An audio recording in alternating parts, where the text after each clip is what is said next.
أعزائي الطلبة والطالبات، السلام عليكم ورحمة الله وبركاته. مرحبا بكم في درس جديد من دروس النهاردة.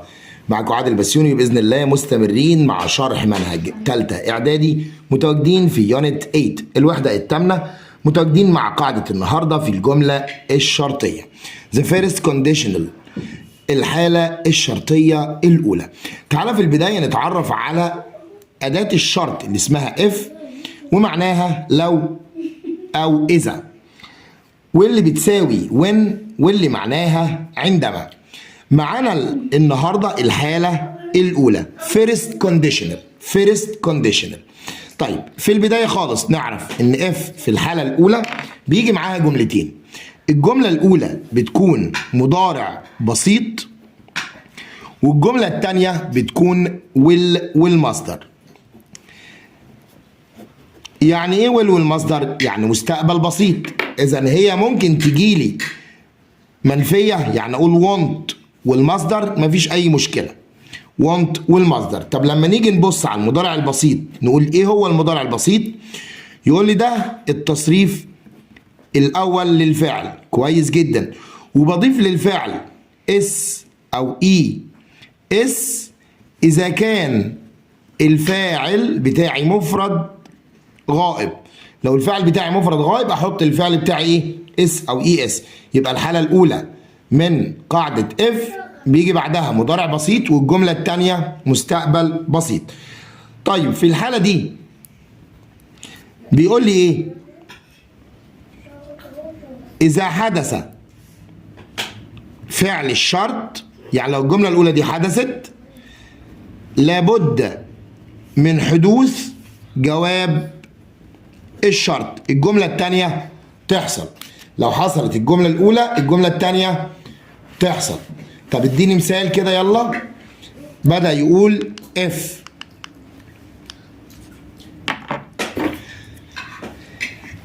هنبدأ ونقول if it تاخد rain، لا هقول rains.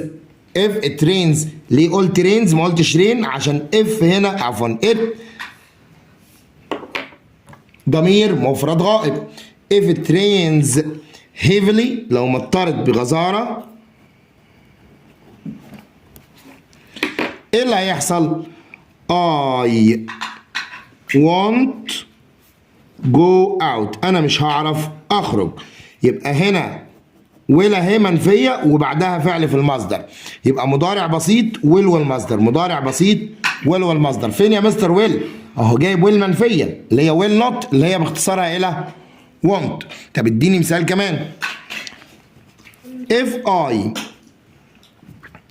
study لو انا ذاكرت hard بجد، ايه اللي هيحصل بقى؟ I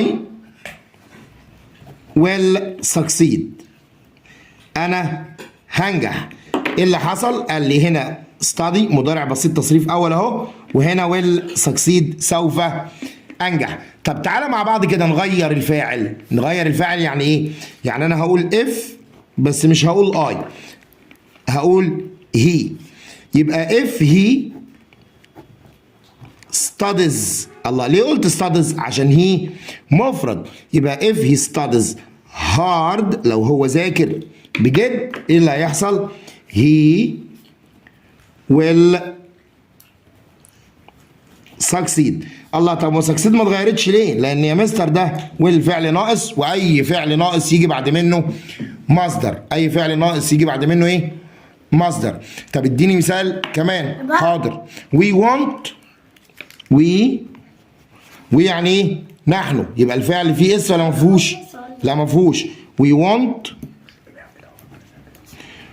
go out، احنا مش هنخرج. if it is windy، الله فين يا مستر المضارع البسيط؟ if جت في النص يجي بعدها هنا ايه؟ مضارع بسيط. طب الجملة الثانية مستقبل بسيط اللي هو will والايه؟ will والمصدر. ادي اف جت في النص يبقى ايه؟ لازم يجي بعدها المضارع الايه؟ البسيط. طب فين بقى في الجمله دي المضارع البسيط؟ انا مش شايفه. ما هو از، مش از ده بتاع فيرب تو بي، وبي في المضارع am و is و are يبقى هنا we want to go out، احنا مش هنخرج بره. if it is windy، لو الجو عاصف، لو الجو عاصف يعني مليان هواء. تعال نروح بقى للجزء الثاني من القاعدة، واللي بيقول ان انا ممكن اجيب صيغة السؤال. يعني ايه صيغة السؤال؟ يعني يبدأ بويل زائد المصدر، وهنا اف، وهنا مضارع بسيط وعلامة استفهام. هنا بدأ بويل ليه؟ عشان يبقى صيغة ايه؟ صيغة سؤال. ازاي؟ اديني مثال. اقول لك will you come، هو انت هتيجي if I، لو انا invite you.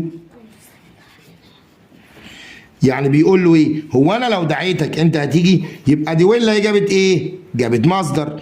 والناحيه الثانيه اي ده تصريف اول للفعل، يعني مضارع ايه؟ مضارع بسيط.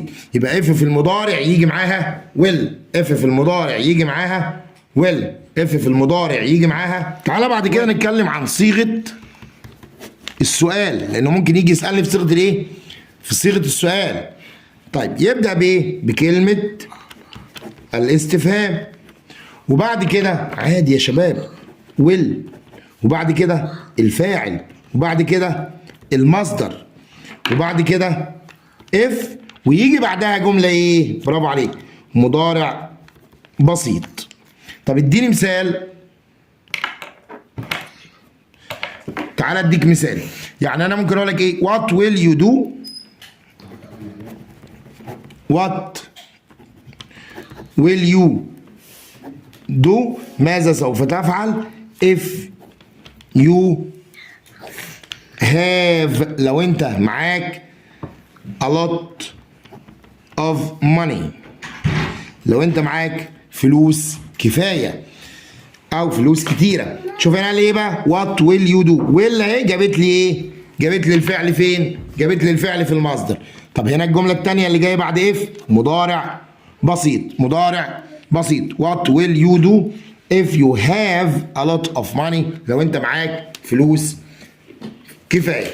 طيب تعالى نشوف السؤال اللي معانا ونحل مع بعض الامثله. ناخد مثال ويقول لك ايه؟ if dad got home early، لو بابا جه البيت بدري I will be happy، هكون انا سعيد. طيب كويس. اول حاجه دي الحاله الايه؟ الحاله الاولى. مستني هنا مضارع ايه؟ مضارع بسيط. طب مين هو المضارع البسيط؟ التصريف الاول. طب جوت دي تصريف تاني، خلاص يبقى خليها ايه؟ جيت. طب تعالى نشوف. ما قال لي حط لفعلك اس او اي اس لو كان الفاعل مفرد، هي او شي او ات. يبقى هنا داد مفرد، يبقى اقول له جيتس، الحل الايه؟ الصحيح. طب اديني كمان مثال. يقول لي ايه؟ وي ويل سيف، احنا هنوفر ووتر ميه اف وي تيك ولا توك. تعال نشوف. شورت شاور، لو احنا استخدمنا ميه قليله هنوفر الميه. ويل وسيف ده ايه؟ مستقبل بسيط. طب هنا بعد اف مستني انا ايه؟ مضارع بسيط، عايز الايه؟ التصريف الاول، فاقول له من توك تبقى تيك. يبقى we will save water if we take short showers. طب اديني كمان مثال.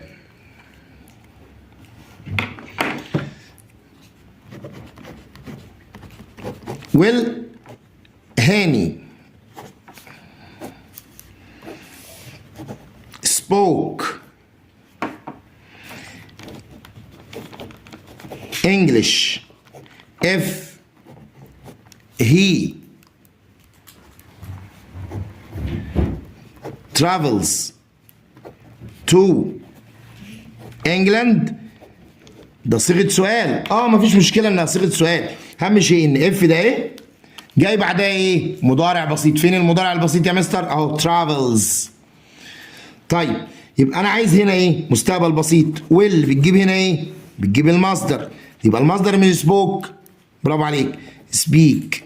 طب اقول سبيكس يا مستر عشان هاني؟ لا. ليه؟ لان الويل ده الفعل الناقص مستني بعدها فعل فين؟ فعل في المصدر. فعل فين؟ في المصدر. طب لو قال لي مثلا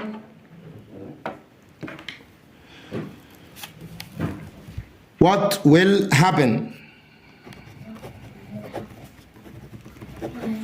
ماذا سوف يحدث if we